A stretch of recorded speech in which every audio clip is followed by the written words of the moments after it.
नमस्कार। ज्योतिष शास्त्र में श्रद्धा और विश्वास रखने वाले सभी जातकों का पारलौकिक जगत चैनल में बहुत बहुत स्वागत है। वर्ष 2022 अपने समाप्ति की ओर बढ़ रहा है और वर्ष 2022 का अंतिम माह दिसंबर 2022 शुरू होने जा रहा है। वर्ष 2022 में आपने बहुत कुछ पाया भी होगा और कुछ न कुछ खोया भी होगा। जीवन में बहुत सारे चैलेंजेस भी आए होंगे और बहुत सा समय ऐसा भी मिला होगा जब आपने सुकून महसूस किया होगा, लाइफ को एंजॉय भी किया होगा। नौकरी को लेकर, व्यापार व्यवसाय को लेकर, शादी ब्याह संतान को लेकर, धन को लेकर के, प्रॉपर्टी को लेकर के कभी तो आपके मन में चिंताएं बढ़ी होंगी और कभी आपने राहत महसूस किया होगा। हो सकता है कभी कोई शुभ या अशुभ घटना भी अचानक से आपके जीवन में घटित हुई हो और ये इन सब के पीछे रहा है आपके कुंडली में ग्रहों का गोचर और साथ ही साथ आपके जीवन में चल रही ग्रहों की दशा का प्रभाव। ज़्यादा विस्तार में तो चर्चा नहीं की जा सकती, लेकिन इस वीडियो में मैं पहले आपको ये बताऊंगा कि वर्ष 2022 में कब कब ग्रहों का गोचर आपके लिए प्रतिकूल प्रभाव लेकर आया था और उस गोचर का आपके जीवन पर क्या प्रभाव पड़ा होगा। फिर हम चर्चा करेंगे माह दिसंबर में वर्ष 2022 जाते जाते आपको क्या कुछ देकर जाने वाला है। ये विश्लेषण आपके चंद्र राशि के आधार पर किया जा रहा है और वीडियो के अंत में मैं आपको ग्रहों के उपाय भी बताऊंगा। तो चलिए वीडियो शुरू करते हैं। वर्ष 2022 की शुरुआत तो बहुत ही अच्छी हुई थी और ओवरऑल देखा जाए तो वर्ष 2022 पिछले वर्ष 2021 और 2020 से बेहतर रिजल्ट देकर गया है, लेकिन कुछ कालखंड ऐसे रहे जिनमें आपको विशेष कष्ट झेलना पड़ा होगा। तो मैं ये आपको कालपुरुष कुंडली के आधार पर समझाने का प्रयास कर रहा हूँ और अगर ऐसा आपके साथ हुआ हो तो ज़रूर कमेंट करके बताइएगा। सबसे महत्वपूर्ण घटना जो थी वो रही है शनि का राशि परिवर्तन। वर्ष 2022 एक ऐसा वर्ष रहा है जिसमें शनिदेव ने 2 बार राशि परिवर्तन किया। 29 अप्रैल को शनिदेव ने राशि परिवर्तन किया और राशि परिवर्तन करके कुंभ राशि में गोचर किया। कुंभ राशि में ही वक्री हुए और 12 जुलाई को वक्री अवस्था में ही राशि परिवर्तन करके मकर राशि में आ गए और 23 अक्टूबर तक मकर राशि में ही वक्री रहे। एक ऐसा ग्रह जो 2.5 वर्ष में एक बार राशि परिवर्तन करता है, अगर 2.5 माह में 2 बार राशि परिवर्तन करे, 29 अप्रैल को और 12 जुलाई को, तो स्वाभाविक है कि हर क्षेत्र में बहुत बड़ी उथल पुथल देखने को मिली होगी। खास करके व्यापार व्यवसाय के मामलों में विशेष उथल पुथल देखने को मिली होगी और वो राशियां जिनके जीवन में शनि की महादशा चल रही थी, धनु राशि, मकर राशि, कुंभ राशि, वो इससे विशेष प्रभावित हुए होंगे और सबसे ज़्यादा प्रभावित हुए होंगे मीन राशि के जातक जिनके जीवन में पहली बार 7.5 की शुरुआत हुई होगी। व्यापार व्यवसाय के क्षेत्र में इन 2.5 महीनों में उतार चढ़ाव तो देखने को मिला ही होगा। फाइनेंशियल क्राइसिस भी आई होगी, आर्थिक संकट से आप गुजरे होंगे, साथ ही साथ शनि जन्य रोगों से भी आपको पीड़ा झेलनी पड़ी होगी, जैसे कि जोड़ों में दर्द, घुटनों में दर्द, जॉइंट पेन, कमर दर्द, पिंडलियों में दर्द, इस तरह का कार्य, इस तरह की समस्याएं दूसरी जो महत्वपूर्ण घटना घटित हुई वह घटित हुई 16 जुलाई को। 16 जुलाई से लेकर के और 17 अगस्त के बीच सूर्य का गोचर कर्क राशि में था और शनि का गोचर मकर राशि में था। शनि और सूर्य आमने सामने एक दूसरे से दृष्टि संबंध बना रहे थे। शनि वक्री भी थे और ज्योतिष शास्त्र में शनि और सूर्य का संबंध शत्रुवत संबंध माना जाता है। तो शत्रु की दृष्टि पड़ने से, शनि की दृष्टि पड़ने से सूर्य पीड़ित हुए और सूर्य की दृष्टि पड़ने से शनि पीड़ित हुए। सूर्य ग्रहों के राजा हैं। जब राजा ही पीड़ित हों तो क्या हुआ होगा? सूर्य पिता के कारक हैं तो पिता को कष्ट हुआ होगा। सूर्य शासन प्रशासन सरकारी नौकरी के कारक हैं तो वहाँ भी स्थितियाँ अनुकूल नहीं रही होंगी।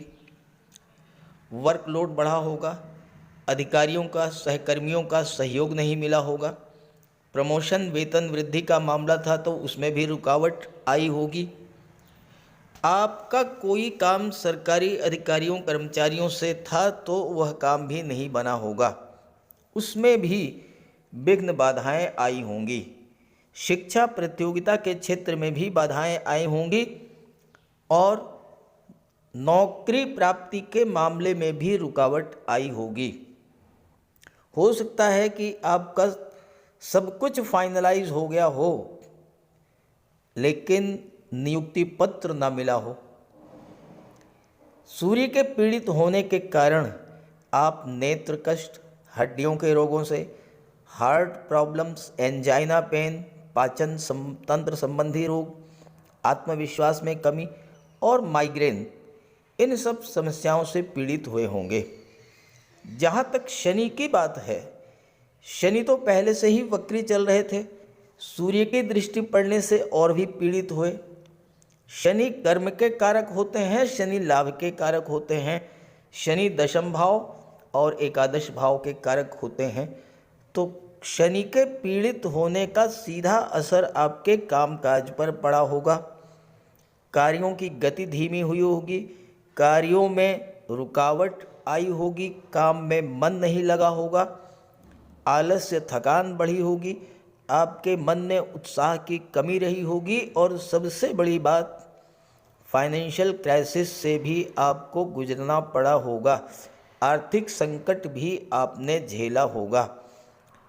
साथ ही साथ शनि के प्रभाव से आप घुटनों के रोग, जोड़ों में दर्द, मांसपेशियों में पीड़ा, वायु विकार, एनीमिया, पीलिया, इन सब रोगों से भी ग्रसित हुए होंगे और आपका ज़्यादातर समय इस गोचर काल में अस्पताल और कोर्ट कचहरी के चक्कर लगाने में बीता होगा। अनावश्यक धन की बर्बादी हुई होगी। और तीसरा जो एक और गोचर था जिससे आपको सर्वाधिक पीड़ा हुई होगी, वह थी 27 जून से लेकर के और 10 अगस्त तक का समय। इस कालखंड में राहु और मंगल का अंगारक योग बना। राहु का गोचर मेष राशि में, मंगल का भी गोचर मेष राशि में, तो राहु और मंगल का अंगारक योग बना। अंगारक योग यानी वो योग जो अंगारे के समान जला करके राख कर देता है। इस योग के बनने से आपके मन में किसी बात को लेकर भ्रम की स्थिति बनी होगी, गलत फहमी बढ़ी होगी, अचानक से बहुत अधिक क्रोध आया होगा। क्रोध और उग्रता के कारण कोई ऐसी घटना घट गई होगी जिससे आपका काम तो बिगड़ ही गया होगा, कोर्ट कचहरी की नौबत भी आई होगी। अत्यधिक मानसिक तनाव, बेचैनी, अनजाना सा भय, डिप्रेशन और आर्थिक संकट की स्थिति से गुजरे होंगे आप। हो सकता है कि चोट चपेट एक्सीडेंट की दुर्घटनाएं भी आपके साथ घटित हुई हों, आपका ऑपरेशन भी इस गोचर काल में हुआ हो, या ब्लड से रिलेटेड किसी सांघातिक बीमारी की चपेट में भी आप आए हों। खर्च बेतहाशा बढ़ गया होगा। अस्पताल के कोर्ट कचहरी के चक्कर लगाते लगाते आप परेशान हो गए होंगे और आपके बने बनाए प्लान्स बिगड़ गए होंगे।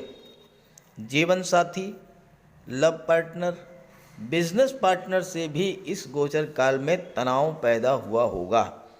माता पिता के स्वास्थ्य में भी कमी आई होगी और हो सकता है कि आपको कर्ज भी लेना पड़ा होगा।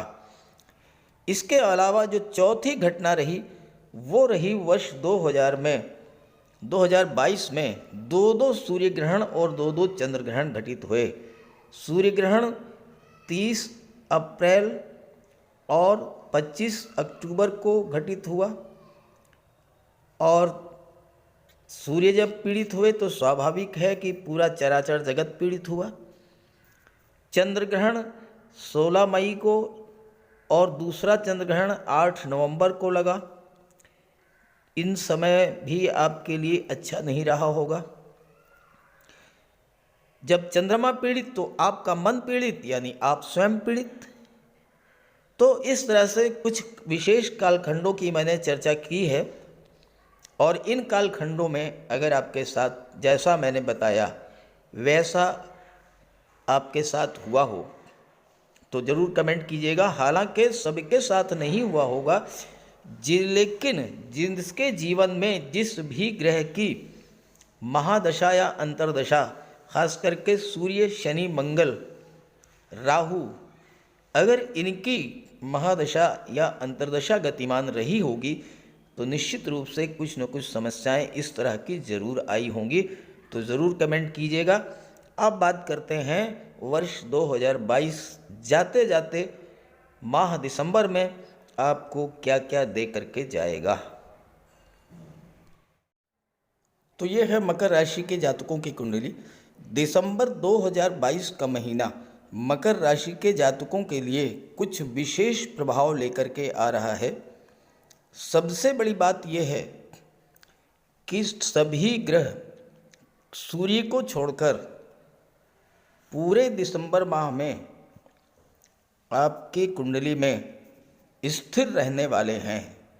केवल सूर्य राशि परिवर्तन करेंगे 16 दिसंबर को, वृश्चिक राशि से धनु में चले जाएंगे।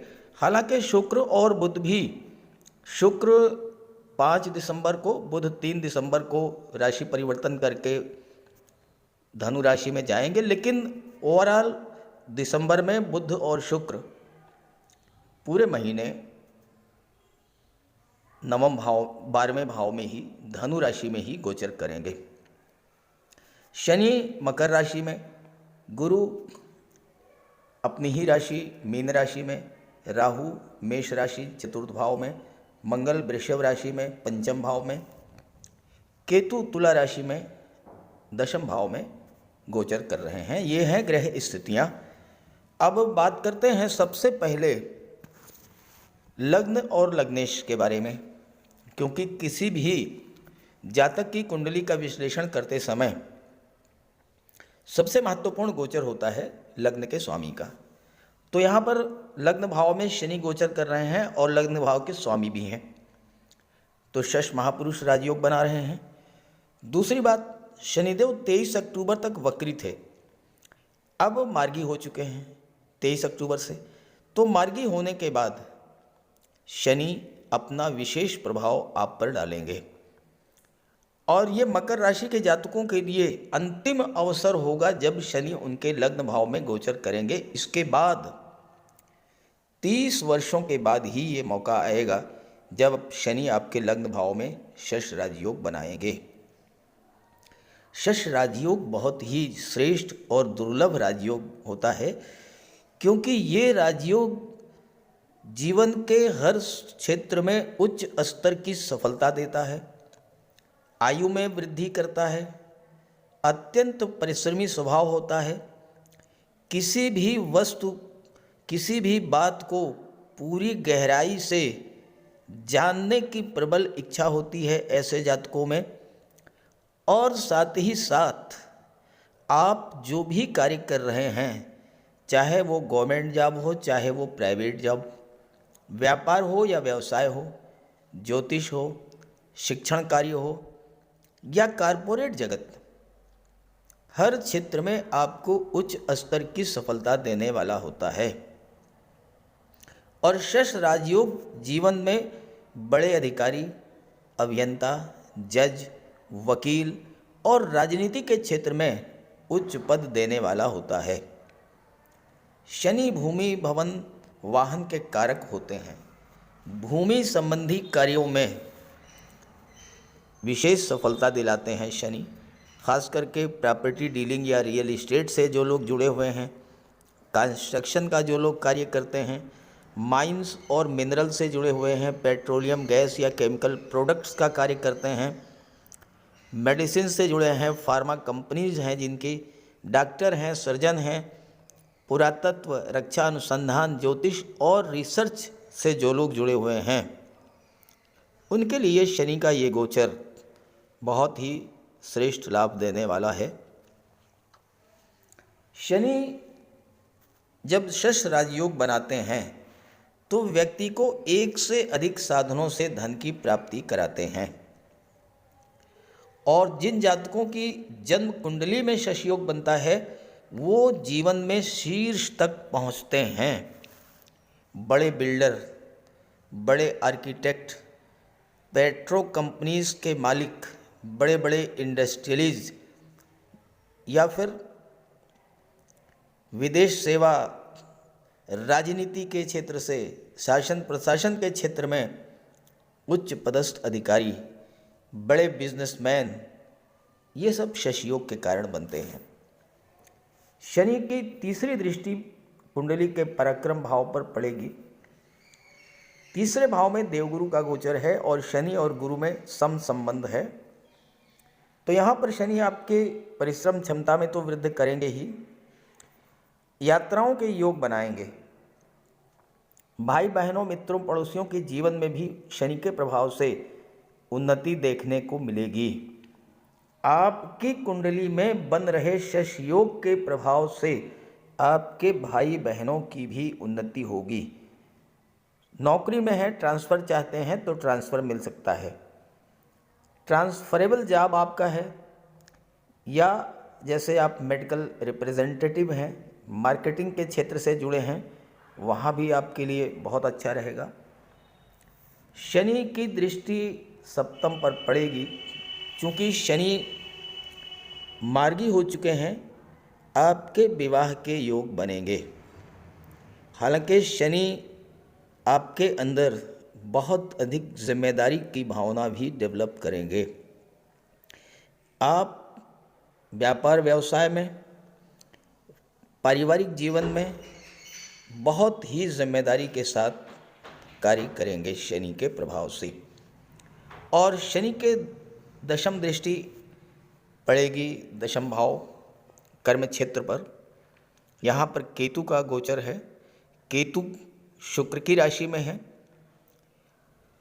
शुक्र 5 दिसंबर तक लाभ के भाव में रहेंगे। अचानक से आपको अपने कार्य क्षेत्र में कोई बहुत बड़ी उपलब्धि हासिल होगी और उससे आपको प्रचुर मात्रा में धन की प्राप्ति होगी। पद प्रतिष्ठा, प्रमोशन हो सकता है। कोई बड़ी बिजनेस डील आपको मिल सकती है। कोई बहुत महत्वपूर्ण जिम्मेदारी का पद आपको मिल सकता है। कोई सरकारी प्रोजेक्ट आपका पूरा हो सकता है। आपका अपना कोई प्रोजेक्ट आप जो शुरू करना चाहते हैं वो शुरू कर सकते हैं। शनि मार्गी हो चुके हैं तो आप कार्य क्षेत्र में बदलाव भी कर सकते हैं, नया कार्य व्यवसाय भी शुरू कर सकते हैं। देवगुरु का गोचर आपकी कुंडली के पराक्रम भाव में है और पराक्रम भाव में गोचर करते हुए देवगुरु आपके लिए अत्यंत शुभ फल देंगे, क्योंकि देवगुरु की दृष्टि पड़ेगी भाग्य के भाव पर, तो भाग्य का साथ आपको मिलेगा। देवगुरु की दृष्टि में अमृत होता है। देवगुरु जिस भाव पर दृष्टिपात करते हैं उस भाव के प्रभाव को बढ़ा देते हैं।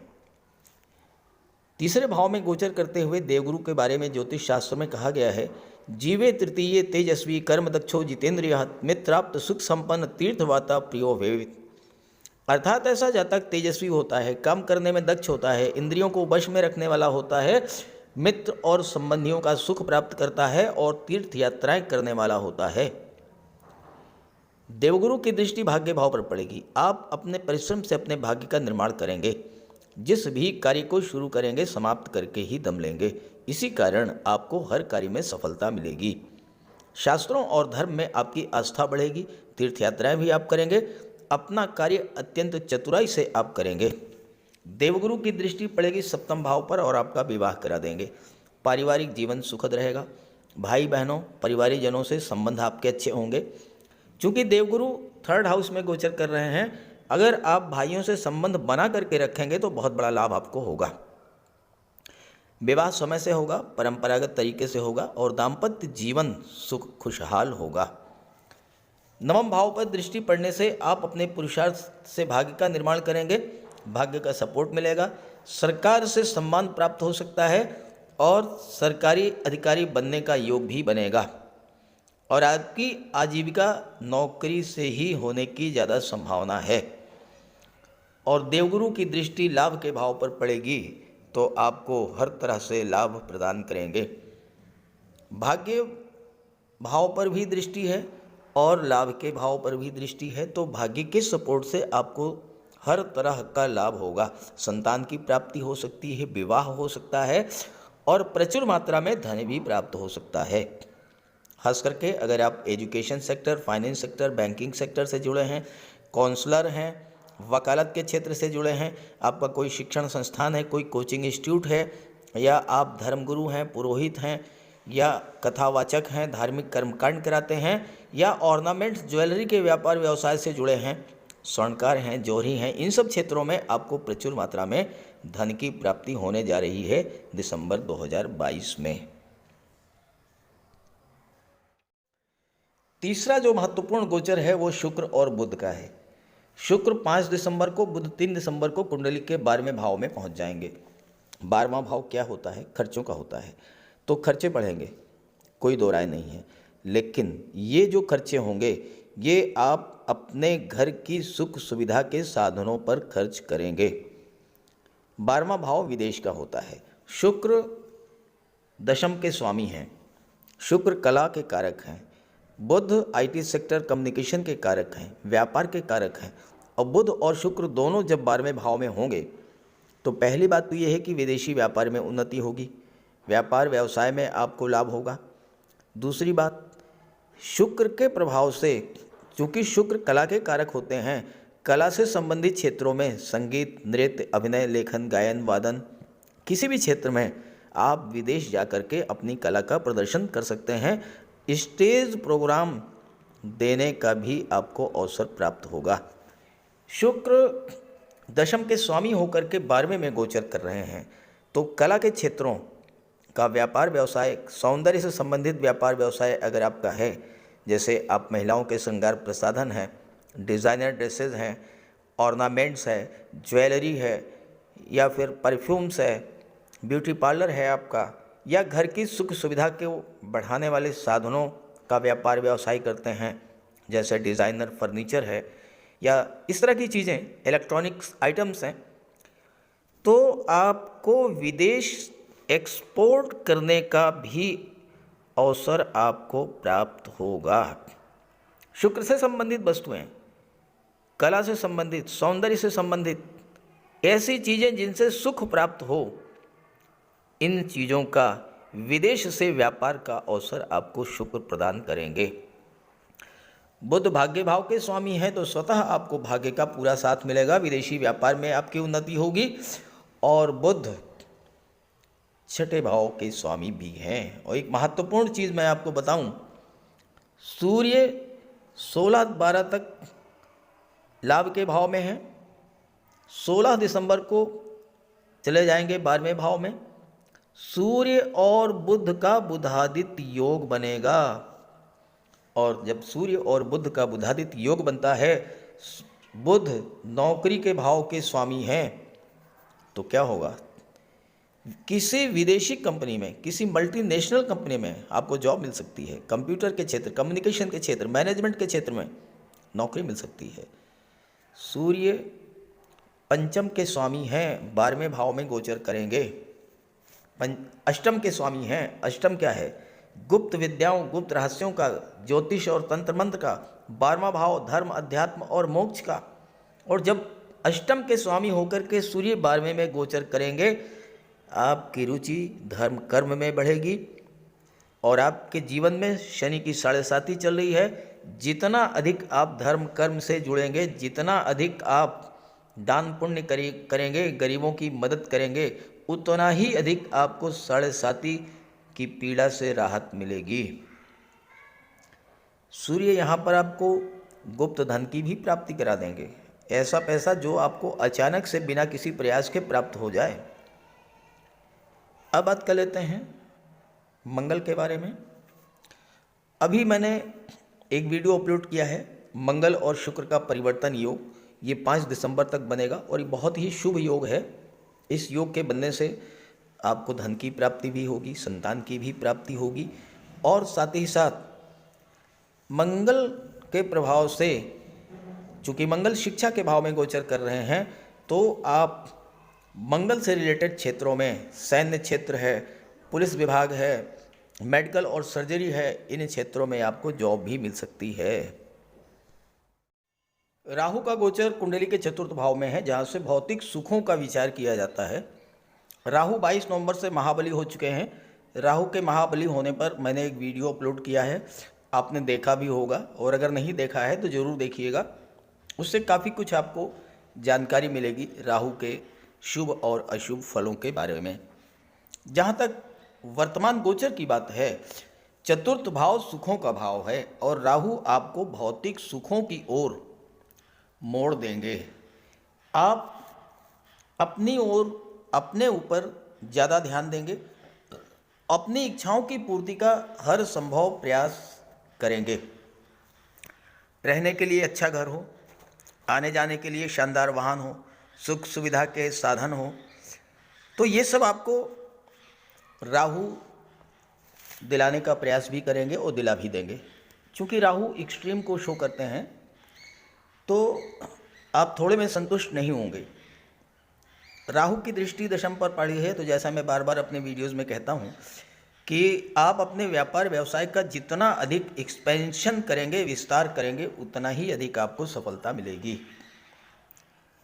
राहु चतुर्थ भाव में हर तरह का भौतिक सुख प्रदान करेंगे। बस एक बात का ध्यान रखना है आपको कि अगर आप इस गोचर काल में मकान बनवाना शुरू करें तो कभी भी अधूरा ना छोड़ें। तो इस तरह से दिसंबर का महीना बहुत ही अच्छा रहने वाला है। आपके जीवन में जिस भी ग्रह की महादशा या अंतर्दशा गतिमान हो, उसका उपाय जरूर कर लें। तो बात करते हैं उपायों पर। किसी भी जातक की कुंडली में बनने वाले राजयोगों का संपूर्ण लाभ उसे तब मिल पाता है जब राजयोग बनाने वाले ग्रह कुंडली में मजबूत स्थिति में हों। और ज्योतिष शास्त्र में ग्रहों को बल प्रदान करने के लिए उपायों की व्यवस्था की गई है। तो अगर आपकी जन्म कुंडली में राजयोग बनाने वाले ग्रह कमज़ोर स्थिति में हैं, अंश बल से कमज़ोर हैं, तो ग्रहों का उपाय ज़रूर कीजिए।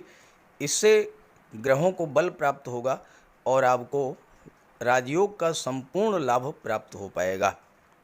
सबसे पहले मंगल की बात करते हैं। इसके लिए बजरंगबली की उपासना कीजिए, हनुमान जी की आराधना कीजिए, हनुमान चालीसा का पाठ कीजिए, हनुमान जी के मंदिर में जाकर के उनके चरणों में बैठिए और उनके चरणों का सिंदूर अपने मस्तक पर धारण कीजिए। मंगलवार के दिन स्नान के बाद लाल वस्त्र धारण कीजिए, मंगलवार का व्रत रखिए।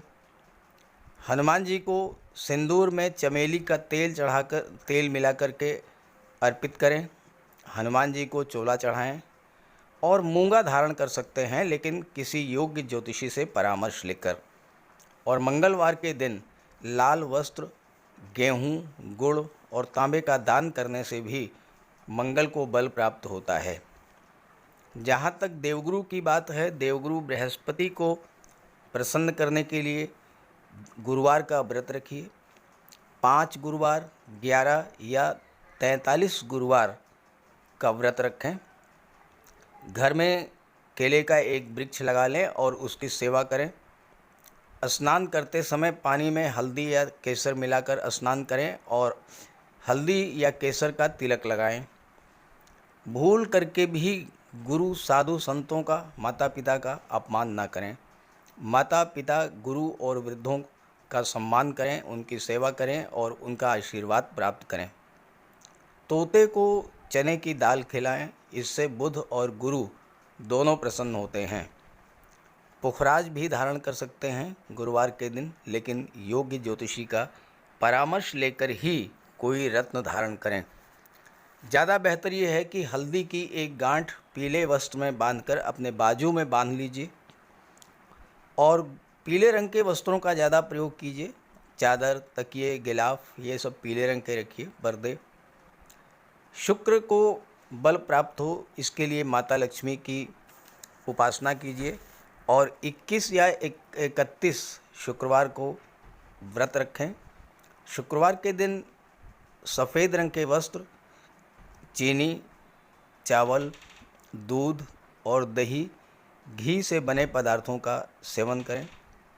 और शुक्रवार के दिन सफ़ेद वस्त्र, चावल, चीनी, घी, श्रृंगार सामग्री, कपूर, मिश्री और दही, इन सब चीज़ों का यथाशक्ति दान करें। डायमंड धारण कर सकते हैं, लेकिन हीरा धारण करने से पहले योग्य ज्योतिषी का परामर्श ले लें। महिलाओं का सम्मान करें। शुक्रवार के दिन कन्याओं को खीर और मिष्ठान का भोजन कराएं। इत्र का प्रयोग करें। घर को साफ सुथरा रखें और भगवान शिव को श्वेत पुष्प अर्पित करें। जहाँ तक बुध की बात है तो बुधवार के दिन तुलसी का पौधा लगाकर उसकी सेवा करें। गाय की सेवा करें, गाय को हरा चारा खिलाएं। हरियाली बढ़ाने वाले पौधे लगाएं और दान करें पौधों का, क्योंकि बुध को हरा रंग अत्यंत प्रिय है। बुधवार को घर के मेन डोर पर 5 पल्लों का तोरण लगा दें और किन्नर को दान देकर उसका आशीर्वाद प्राप्त करें। देवी दुर्गा के मंदिर में हरे रंग की चूड़ियाँ दान करें। गणेश जी की उपासना करें और साबुत हरी मूंग हरे कपड़े में बांधकर अर्पित करें। बुधवार के दिन हरे रंग के रुमाल, मोजे और टाई का प्रयोग करें। ओम बुम बुधाय नमः इसका एक माला जाप करें। पन्ना धारण कर सकते हैं, लेकिन परामर्श के बाद किसी योग्य ज्योतिषी से। और ना तो झूठ बोलें और ना ही किसी को अपशब्द कहें। जहाँ तक शनिदेव की बात है तो कम से कम 19 और ज़्यादा से ज़्यादा 51 शनिवार का व्रत रखें। पीपल के वृक्ष के नीचे सरसों के तेल का दीपक जलाएं शनिवार के दिन। शनिवार के दिन एक प्याले में, एक कटोरी में सरसों का तेल लेकर के उसमें अपना चेहरा देखिए और फिर उस तेल को दान कर दीजिए। उड़द से बनी पंजीरी, पकौड़ा, चीला, बड़ा, इन सब का सेवन करिए। सरसों के तेल में बने भोज्य पदार्थों का सेवन कीजिए। शनिवार के दिन कंबल, जूता, चप्पल, लोहा, काला तिल, काला उड़द, काले वस्त्र और जटा वाले नारियल दान दें। नीलम धारण कर सकते हैं, लेकिन नीलम धारण करना किसी योग्य ज्योतिषी से परामर्श लेकर धारण करें, क्योंकि नीलम रंग से राजा भी बना देता है और कभी कभी अगर नीलम आपके लिए शुभ नहीं हुआ तो राजा से रंक भी बना देता है। इसलिए नीलम का प्रयोग बहुत सोच समझ कर करें। ज़्यादा बेहतर ये है कि आप गरीबों की हेल्प करें। कोई भी गरीब, लाचार, असहाय, दिव्यांग व्यक्ति आपके पास आता है, मदद कीजिए यथासंभव और किसी भी गरीब व्यक्ति को कष्ट ना दें। साथ ही साथ ऐसे कार्य ना करें जो कि शनिदेव को पसंद नहीं है। शनिदेव को छल, कपट, झूठ, फरेब, बेईमानी, आलस्य ये सब पसंद नहीं है, तो ऐसे कार्य मत कीजिए। और शनिदेव को अनुशासन, परिश्रम, मेहनत ईमानदारी और सच्चाई ये पसंद है तो ये आप अपने अंदर इन गुणों को विकसित करें, शनिदेव प्रसन्न होंगे। तो उपाय ज़रूर कीजिएगा, इससे आपको लाभ होगा। नमस्कार।